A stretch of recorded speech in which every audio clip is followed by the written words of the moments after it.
Le tartare de thon est déclinable à volonté, c'est-à-dire qu'on peut mettre plein de choses dedans.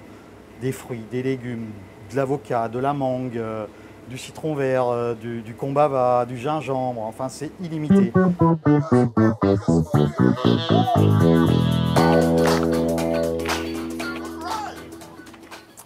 Bonjour, viens, suis-moi, je vais te faire découvrir ma cuisine.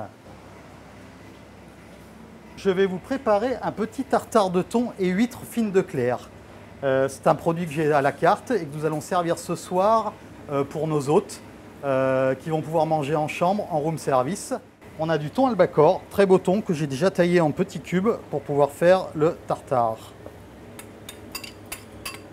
Nous allons assaisonner notre tartare pour à peu près une personne, hein, ce qui fait à peu près entre 100 et 120 grammes de poisson. J'ai ouvert des huîtres, nous allons les tailler grossièrement, ce qui va apporter à notre tartare un parfum iodé,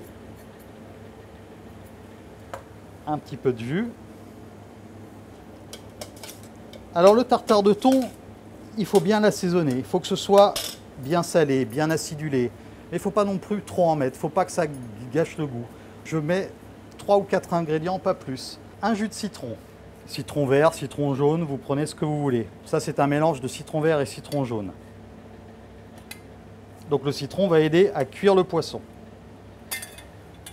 Nous avons une belle huile d'olive. L'huile d'olive est très importante. Là c'est une huile d'olive de Grèce qui est très parfumée, pas amère, très douce, elle ne pique pas. Et c'est vrai qu'avec le tartare ça va être super. Nous allons venir mettre un peu de sel,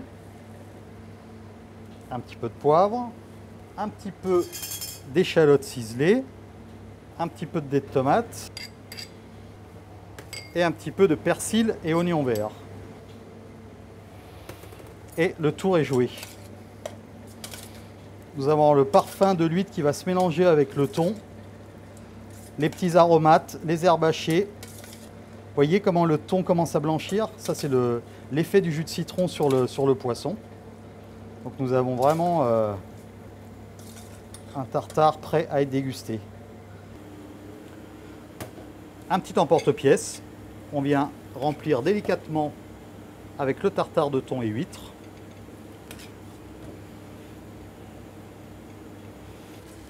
Et alors là, on vient s'amuser. Et là, ce sont des feuilles de briques que j'ai taillées en rond avec un peu de blanc d'œuf et des fruits secs. Donc vous avez des noisettes, des amandes. Ça va apporter un peu de croustillant. Le tartare de thon est quelque chose de moelleux, de doux en bouche. Ce qui est important, c'est d'amener un peu de croustillant. Ça va donner du caractère. Et dans la bouche, c'est très sympa. Donc on va mettre une petite tuile. J'ai envie d'apporter un peu de gourmandise et j'ai fait une petite crème montée.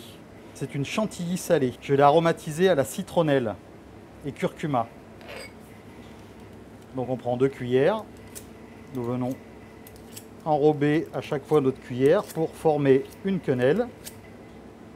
Voilà. Et après, nous venons décorer avec un petit peu de végétal. Là, j'ai des petites pousses de capucine. La capucine CPI.